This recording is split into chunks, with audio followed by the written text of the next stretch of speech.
apologize, then we're going to apologize and then ask you if you accept it, and then we're going to move on. Mm-hmm. It was like, it didn't seem like it was some random thing that you did. It was like, this is what we do in here. Like, Mm-hmm. do you accept the apology? The student said yes, and it was like, okay. Like, that felt like a strong example of, okay, she has some language that she likes to use, and she's also building towards something, possibly a system of, like, trust with each other, forgiveness, and other things.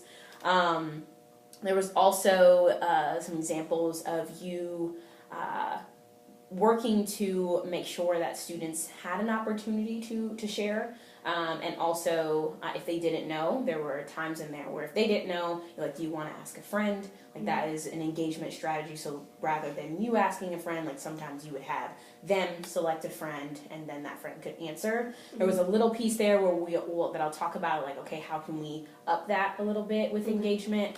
But there was, like, a clear example of, like, okay, she's thinking about how she wants kids to interact, and she wants them to have a voice, which is something you put in your vision. So we're looking for it, and like, okay, like, she's clearly, like, thinking about her student's voice.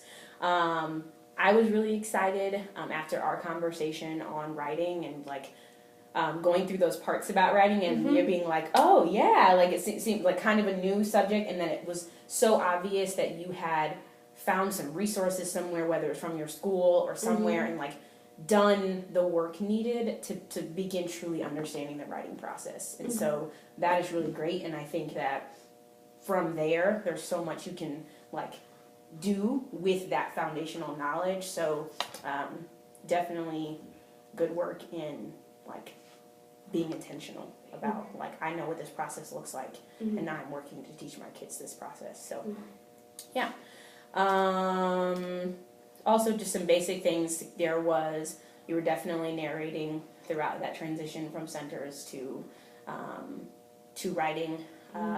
One little thing with that, I noticed you were narrating some things that you didn't want students to do, like blah blah is not sharpening his pencil right now, and it's like not necessarily do that or don't do that, but it's also, it can also just work to say, like, blah blah, we're not sharpening our pencils right now, so so over time they don't become confused between what is a narration and what is, like, I'm saying this because I mean it, you need to stop doing that. Okay. But it was, like, also, like, just slightly comical. You know, I was like, this seems like this is her personality kind of coming out right now. Like, okay, so yes. So that is, let me check and make sure. It also did seem, so you said, I'm going to count to 10, you are going to clean up. When I heard you say that, I was like, I wonder if students know what that means. But then they did know what it meant. Yeah. They did just clean up and go to their seats. So I think, like, keeping that, and then if at any point you notice that, like, it starts to, like, waver a little bit, maybe adding in something about a voice level, or if you end up needing to break it up, I think that's fine. For centers closed down, like, if they know what you mean and they do what you mean, you know, that's good. So it sounded like when you said that, that's the same thing that you say every day. And that's what a good transition has. It has a cue that they know exactly what to do. They can do it. What I would say is, like, okay, the transition did take about 3 minutes. So if you can cut that down a little bit, you'll get even more out of your writing time. So maybe saying you're going to clean up, or you have 2 minutes to clean up. You start your timer and they're going, because pretty much they were moving quickly. It was, it was going, but it could have been walking a little bit faster or that kind of stuff. I'm thinking about doing timers for each center. I saw some extra timers in a closet. Hanging around? Yeah. Something like grabbing those. Yeah, and then you set it up, and then when their timer goes off, ding, that's their cue to, like, clean up. Yeah. I think that's great. And also giving the students the agency rather than they're cleaning up because you said they're cleaning up because they know the expectation, and now they're like, I know I'm going to do this, and then do it. Makes them feel like they have a little bit of power. Yeah. And they should. Okay, so now, I want to start with some things like how to build on the engagement strategies that you're using. So there were a couple different examples, and not when I was in the room. It was because I was in there in the beginning when you were kind of remembering what you guys did with attacking the prompt. And I saw you asking questions, and then there was the one student in the middle who was having trouble saying what he thought you would be attacking in an annotation, and you wanted him to say you're attacking the text, and like you didn't give him the answer. You also didn't forget about him. Like once it came back around, you specifically said like, I think what you meant was attacking the text, and like in that moment it was very much like giving students a chance to make sure that they both knew the right answer and were able to engage with the content. So where we're going is making sure that happens the entire time. So during kind of the meatier part of your lesson, there were examples where a student would give an answer and then it might be wrong and you move on to another student, or there were actually times when you would ask a question and then you would give that student time to think about it. No one else can respond. I believe you said something like, everyone put your hands down, like let so-and-so think. And that's where I think that's like one strategy I would say, like consistent thing to use in your classroom is that think time. So the more you can say, okay, like ask the question, say to them, okay, you have 30 seconds to think about like what does it mean to annotate the text, or like what symbol do you think we would put here in this paragraph? 30 seconds, think time, no hands, and then I'm going to call a random student, no hands, but or then you can raise your hand, but making sure that every student has that opportunity to think about it there.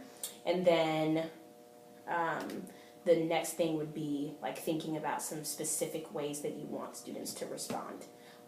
So I was like, when you're thinking about engagement, I'd say your next steps are giving that think time and then clearly stating like with a raised hand this, like I'm going to cold call, what is this? And then so because there were some times when like students, you'd ask a question, someone would call out, but someone else raised their hand, and the person that you called on didn't quite know the answer, but someone else called out the answer. So then you're left trying to figure out, do I acknowledge that this other student answered, or do I try to help? Like, so the more you can be explicit with this, we're raising our hand, we're like, I'm cold calling, you just yell it out, whatever, the better. So that is that's where we go. And then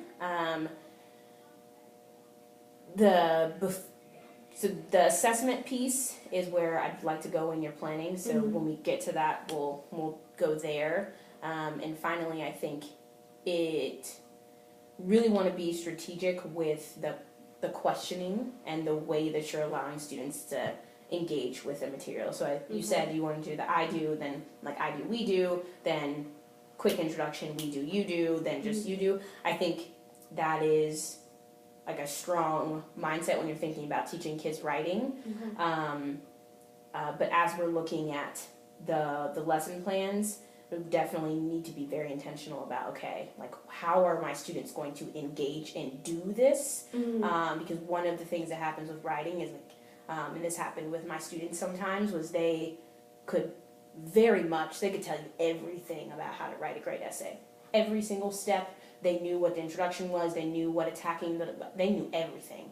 But then when it was time to produce, they weren't really able to do it. And so that is where you want to make sure, like, every day in my lesson, this is what kids are producing, this is what they're doing. I think that will get you far in the games that you need. So that's kind of there. It's pretty, I think I definitely want to focus in on the planning in a moment, but I definitely, when you're, like, you go into your day tomorrow, like, every single time you ask a question, be very clear on how you want them to respond, and make sure that every student has an equal chance to think about and prepare throughout your lesson. So, on your computer, if we could, you said that's where you have your plan, right? The thing that you guys talked through? So, as in like a lesson plan setup for writing, it's more like the coaches have like been providing the like what they think we should use for like the first day. and then we build off of it. Mm-hmm. So they give us like an example. Okay. So, from what I understand, the example we were given wasn't a good example. A good example of like how to like an start annotated text? Yes. Okay. So on this side only. How to like start off. Because my name was like first day. So I want to find.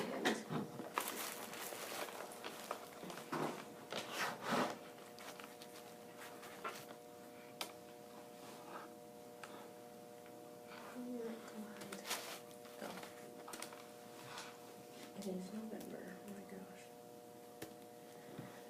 Okay. So as you're kind of pulling that up, excuse me. So your coaches gave y'all examples of like a good introduction paragraph, like a good annotated So like text. they give us like they'll give you a lesson that you could teach for your first day, and that's like a foundation to lay. Oh, I see. Okay. And it's like now you can build off of this. This is how it looks. Now you can do whatever you want with this. Oh, and then you create the rest of the lessons for that topic. So like so attack the text, attack the prompt. Was great. And then I YouTube some stuff, and then I annotate. I was confused. Yeah. Okay. So I think like my kids picked up the confusion. Yeah, I was confused. Okay. So what I think is, I'll show you. We have the calendar. And this is like I was trying to make a journal page.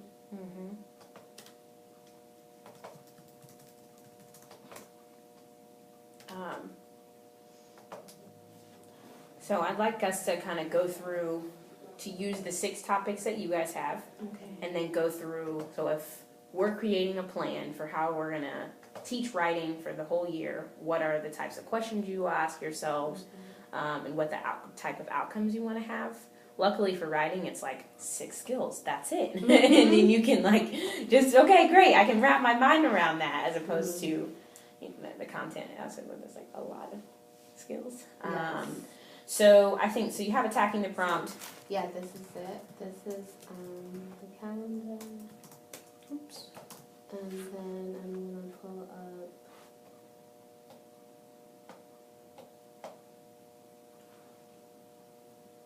So. When does it start? It started. Annotate with purpose. Wait. Yeah. And are you guys ahead? Yeah, we are ahead. My kids are ahead because I wrapped up attacking the prompt because I knew I would be out for champs. And Okay. they had it. Okay. I'm the green. My kids had attack the prompt, so I gave them assessment. Gotcha. Okay. So now we're here, annotating with purpose. But this lesson is going to be on Friday. Because tomorrow and Thursday you're not at school. Gotcha. So you'll do annotating with purpose until Thursday? Okay. On Thursday. Okay. So let us go through the parts. I have a breakdown. Actually, I'm gonna pull it up right now. It's like what we use to keep track of our students' data. So one view. I haven't cut it out. Okay. So cool. Okay, and so this was where you put the overall assessment scores for each of these pieces. Yeah.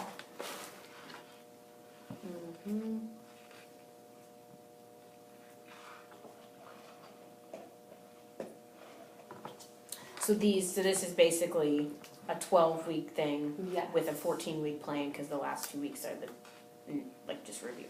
Yeah. Okay. Cool. So I think we're gonna pick out.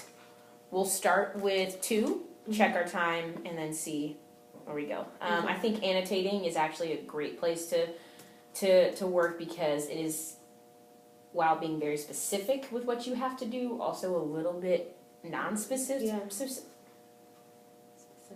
Yes, that is the word. So annotating with purpose. In your mind, what is it that students need to be able to do